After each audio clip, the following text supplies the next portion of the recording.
नमस्कार, सीएनबीसी आवाज पर आप देख रहे हैं आवाज एंटरप्रेन्योर, जहां पर हम आपको अपने कारोबार को शुरू करने से लेकर उसे बढ़ाने के आइडियाज देते हैं।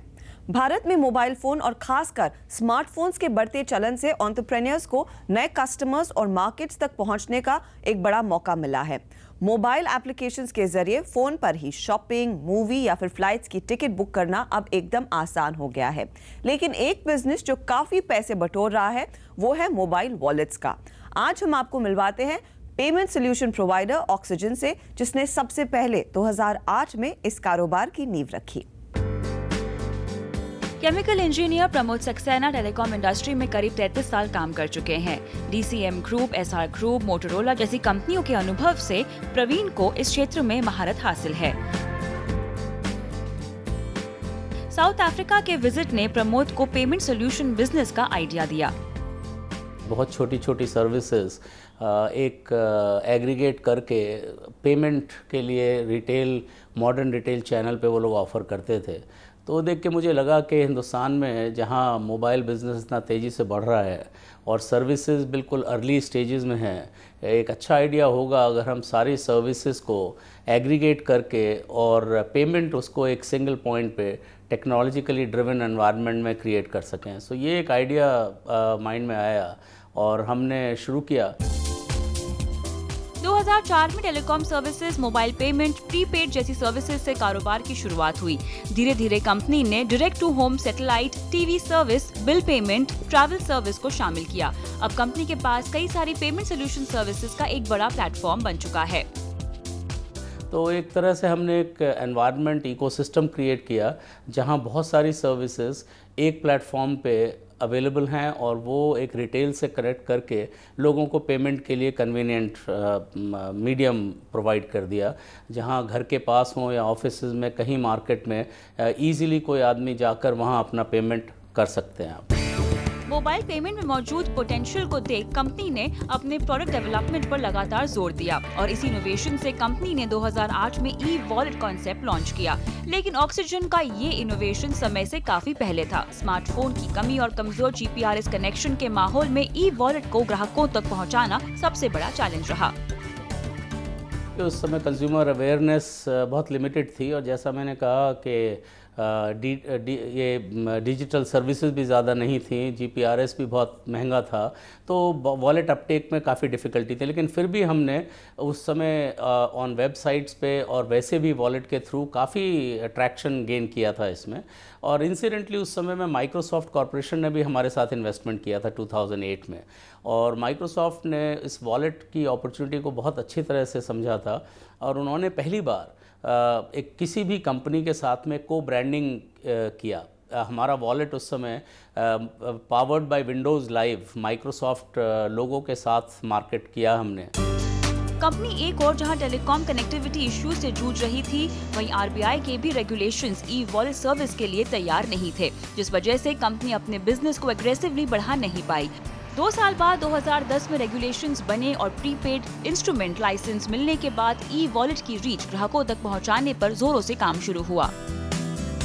मुझे ये एहसास था कि ये मोबाइल फ़ोन बहुत सारी और चीज़ें कर सकते हैं और ट्रांजैक्शन और payments is the biggest potential that mobile phones can provide. तो ये माइंड में था, तो हमने कहा इसमें रिस्क है। रिस्क तो होता है जब आप एंटरप्रेन्योरियल एक्टिविटी करते हैं, उसमें रिस्क ज़रूर होता है। There was a big risk, we made a lot of investment. हमने उस समय में टीवी एडवर्टाइजिंग भी किया था। बहुत सारे लोगों को याद होगा जावेद जाफरी एक टीवी ऐड में थे जो कहते थे कि आप बटुए में क्या क्या रखेंगे, कितनी चीज़ें रखेंगे, आप सबको हटाइए और एक मोबाइल फ़ोन पर अपना बटुआ बनाइए। ये ऐड हमने किया था, काफ़ी पैसा खर्च किया, तो काफ़ी अवेयरनेस आया था उससे। बैंकों के अलावा ऑक्सीजन पहली प्राइवेट कंपनी है जिसने वर्चुअल वॉलेट कॉन्सेप्ट को भारतीय बाजार में लॉन्च किया। एनपीसीआई यानी national payments corporation of India के साथ कंपनी का वॉलेट कनेक्टेड है, इसीलिए ग्राहकों को instant money transfer any time anywhere की सुविधा मिलती है। इस कारोबार को शुरू करने के लिए प्रमोद ने 5 करोड़ 40 लाख का सीड कैपिटल लगाया था और पहले ही साल का टर्नओवर 44 करोड़ का था। 2006 में सिटी बैंक वेंचर कैपिटल और 2008 में माइक्रोसॉफ्ट कॉर्पोरेशन से फंडिंग मिली। निवेश का ज्यादातर हिस्सा टेक्नोलॉजी और प्रोडक्ट डेवलपमेंट पर किया गया। बढ़ते कंपटीशन में बने रहने के लिए हाल ही में कंपनी ने वॉलेट को सोशल मीडिया से कनेक्ट किया। आप अपने मोबाइल फ़ोन से, अपने वॉलेट से किसी भी फ्रेंड को, किसी भी एक्वेंटेंस को सोशल मीडिया के थ्रू पैसा भेज सकते हैं, चाहे वो फेसबुक में हो या ट्विटर पे या व्हाट्सएप पे, गूगल प्लस पे। ये एक ऐसा डिफरेंशिएटेड इनिशिएटिव हमने क्रिएट किया है जो हमें और हमारे वॉलेट को बाकी वॉलेट के कंपैरिजन में एक काइंड ऑफ लेग अप दे रहा है। इस बिजनेस में सिक्योरिटी एक बड़ा कंसर्न होता है। ग्राहकों को जोड़ने के लिए सिक्योरिटी की गारंटी कंपनी को देनी जरूरी है। जो पैसा वॉलेट में डाला जाता है वो एक बैंक में एस्क्रो अकाउंट में वो पैसा जाता है, तो वो पैसा कहीं इधर उधर नहीं रखा होता, वो बैंक में जमा होता है और बिल्कुल सेफ़ होता है। That is number 1। उसके अलावा जब यूसेज की जो सिक्योरिटी है उसमें जैसे 2 फैक्टर ऑथेंटिकेशन रिक्वायरमेंट होता है, तो अगर आप मोबाइल फ़ोन से ही ट्रांजैक्शन कर रहे हैं तो आपके पास एक 6 डिजिट का पिन होता है। जैसे आप ATM कार्ड यूज़ करते हैं, ATM कार्ड के साथ आप पिन यूज़ करते हैं तो आप पैसा निकाल सकते हैं। सिमिलरली अगर आप मोबाइल वॉलेट से ही ट्रांजैक्शन कर रहे हैं तो जब आप ट्रांजैक्शन कंप्लीट करेंगे उससे पहले आपको अपना पिन डालना पड़ेगा। तो एक तो वो सिक्योरिटी फैक्टर है। अगर आप वेबसाइट पे वॉलेट को यूज़ कर रहे हैं तो आपको पिन के साथ साथ एक OTP भेजा जाता है, आपका 1 टाइम पासवर्ड आपके फ़ोन के ऊपर। कंपनी ने इंस्टेंट मनी ट्रांसफर्स, जिसके लिए 68 बैंक्स के साथ टाई अप किया हुआ है। सोशल मीडिया से मनी ट्रांसफर, हर तरह के बिल पेमेंट्स, टिकट पेमेंट्स यानी यूनिवर्सल पेमेंट सॉल्यूशंस मुहैया करती है। कॉर्पोरेट क्लाइंट्स के लिए बल्क ट्रांसफर सर्विस भी है। कंपनी के 3 मिलियन ग्राहक हैं और 350 करोड़ मंथली मनी ट्रांसफर्स किए जाते हैं, जिसे अगले 6 महीने में 1000 करोड़ तक का आंकड़ा पार करने की उम्मीद है। साथ ही जल्द ही कंपनी वर्चुअल वीजा यानी फोन पर प्रीपेड वीजा कार्ड की सर्विस लॉन्च करने जा रही है। यहाँ लेंगे एक छोटा सा ब्रेक, लेकिन आगे हमारे साथ जुड़ेंगे मोबीक्विक के फाउंडर बिपिन प्रीत सिंह।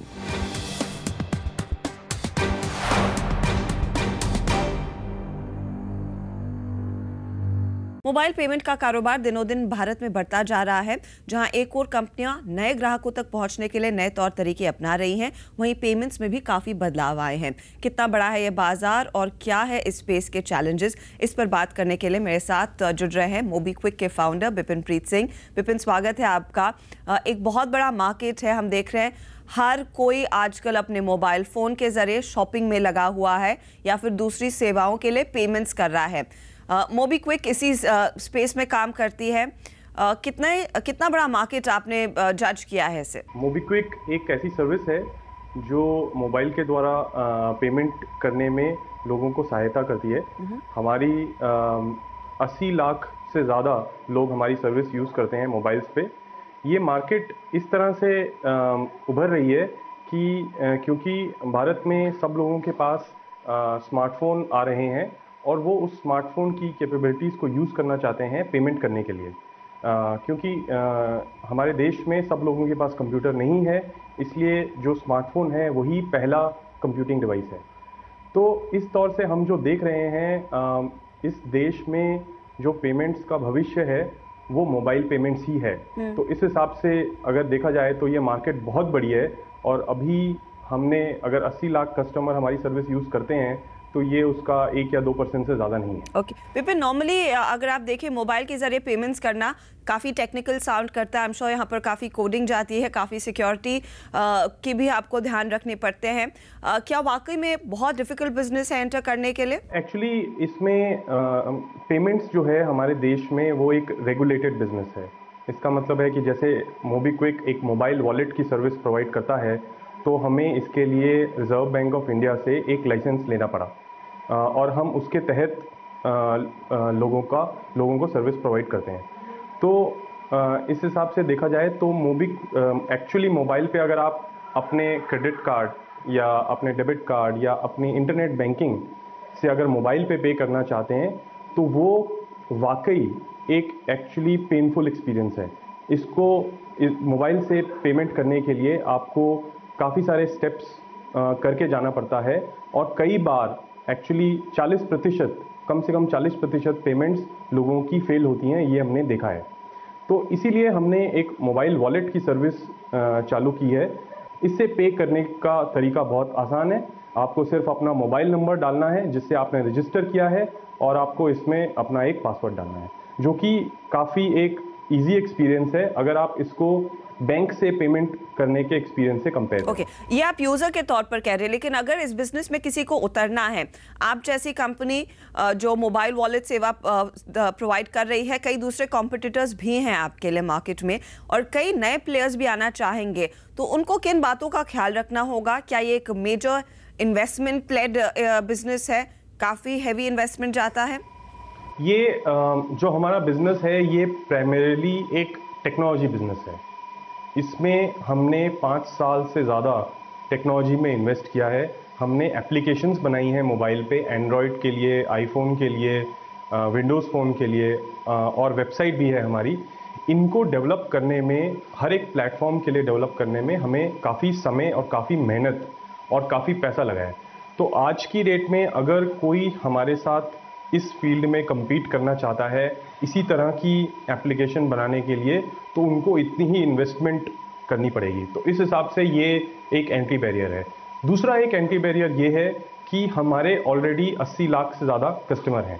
तो ये हम जिस चीज़ में डील करते हैं वो हम पैसे में डील करते हैं। इसका मतलब कंज्यूमर की जो ट्रस्ट है वो बहुत इंपॉर्टेंट है, और वो ट्रस्ट हमने काफ़ी सालों में अच्छी सर्विस प्रोवाइड करके गेन की है। उस ट्रस्ट को गेन करना किसी भी नए प्लेयर के लिए या इवन कॉम्पिटिटर के लिए इतना आसान नहीं है। तीसरा इसमें एक और बड़ा मुद्दा है, वो है रेगुलेशन का। जैसा कि मैंने कहा कि कोई भी कहीं भी इस बिजनेस में नहीं घुस सकता। इसमें घुसने के लिए आपको एक प्रॉपर परमिशन चाहिए रिजर्व बैंक ऑफ इंडिया से या जो भी रेगुलेटरी अथॉरिटी है, और तभी आप इस बिजनेस को स्टार्ट भी कर सकते हैं। उससे पहले आप स्टार्ट भी नहीं कर सकते। ओके, विपिन, आप नॉर्मली इस समय सेवा दे रहे हैं कस्टमर्स को। क्या यहाँ पर कई ब्रांड्स, कई स्टार्टअप्स भी आपकी सेवा यूज़ कर रहे हैं जो प्राइमरली कस्टमर ड्रिवन बिजनेसेस हैं, अपने कस्टमर्स से तालमेल बनाने के लिए? अगर कोई एक छोटा बिजनेस ये प्रोग्राम देख रहा है, क्या वो आपकी सेवा यूज़ कर सकता है अपने कस्टमर्स के लिए पेमेंट्स आसान करने के लिए?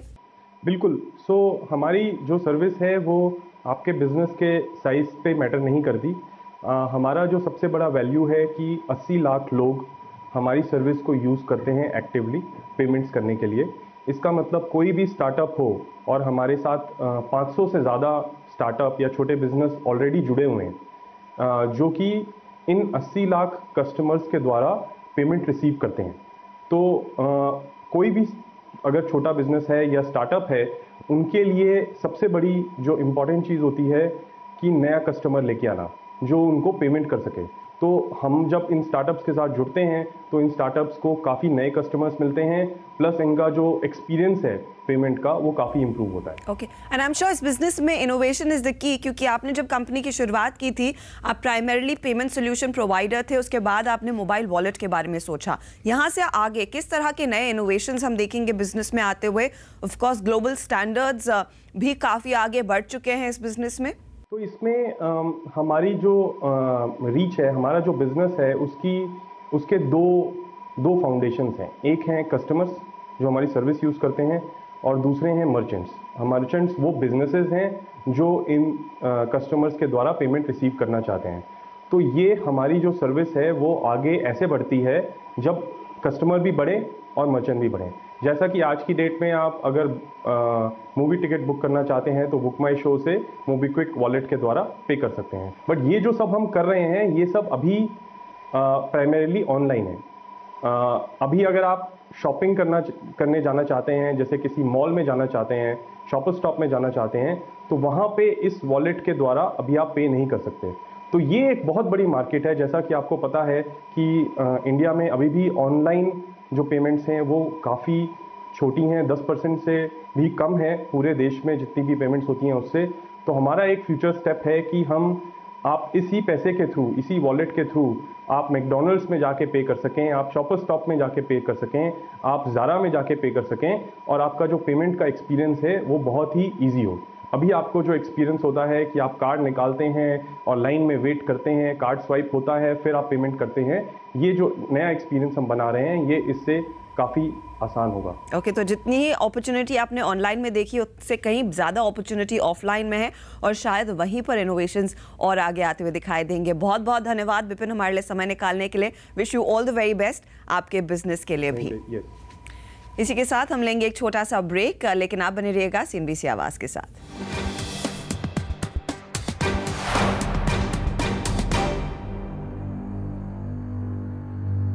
आप देख रहे हैं आवाज एंटरप्रेन्योर CNBC आवाज पर। किसी भी कारोबार की शुरुआत करने से पहले उसकी स्ट्रैटेजी तय करना काफी जरूरी होता है और स्ट्रेटेजिक प्लानिंग न सिर्फ बिजनेस के शुरुआती दौर में करनी चाहिए बल्कि हर साल के टारगेट्स तय करते समय स्ट्रैटेजी प्लान करना जरूरी होता है। तो कैसे बनाएं बिजनेस का स्ट्रेटेजिक प्लान, जानते हैं एक्यूमेन बिजनेस कंसल्टिंग के तनवीर शेख से। स्टेप 1, आपको अपना विजन स्टेटमेंट, आपकी बिजनेस का विजन क्या है, इसका बनाना बहुत ज़रूरी है। अब विजन स्टेटमेंट हम कई बार सोचते हैं कि आपने बनाया और उसको आपने अपने वेबसाइट पे रखा या उसको वॉल्स पे लगाया। ये सब रिसेप्शन पे लोगों को पढ़ने के लिए अच्छा लगता है आपकी ऑफिस में, लेकिन कब आपने इसके बियॉन्ड जाने की बात की है? क्यों नहीं? एक विजन स्टेटमेंट बहुत पावरफुल टूल होता है अगर आपने उसको अच्छी तरह से डिफाइन किया हो। विजन स्टेटमेंट जो है 1 से 2 स्टेटमेंट का बनता है और विजन कभी भी आप एक जेनेरिक नहीं रखिए। सबसे पहले आप बैठिए, सोचिए कि आपका जो विजन है अगले 1 साल, 3 साल, 5 साल में आप क्या अचीव करना चाहते हैं। Step 2, mission statement. Mission statement जो है थोड़ा सा एक मोर डिटेल्ड स्टेटमेंट होता है, 3 से 4 स्टेटमेंट या कभी कभी 2 से 3 स्टेटमेंट में बनता है। ये डिस्क्राइब करता है कि आप लॉन्ग टर्म में अपने कस्टमर्स को या अपने स्टेक होल्डर्स को किस तरह सर्व करना चाहते हैं, एक, और दूसरा आपकी डिफरेंशिएटर क्या होगी बिजनेस की। तो एक मिशन स्टेटमेंट जो है एक थोड़ा सा लॉन्ग टर्म वाला एक स्टेटमेंट होता है। तो आप सेकेंड स्टेप में उसका मिशन बनाइए। अब 2 चीज़ें, विजन और मिशन को क्यों बनाना चाहिए? इसलिए क्योंकि आपके एम्प्लॉयज़ भी उससे अलाइंड रहें। स्टेप 3 बहुत ज़रूरी है कि आपके क्रिटिकल सक्सेस फैक्टर्स क्या हैं बिजनेस के, उसको नोट किया जाए।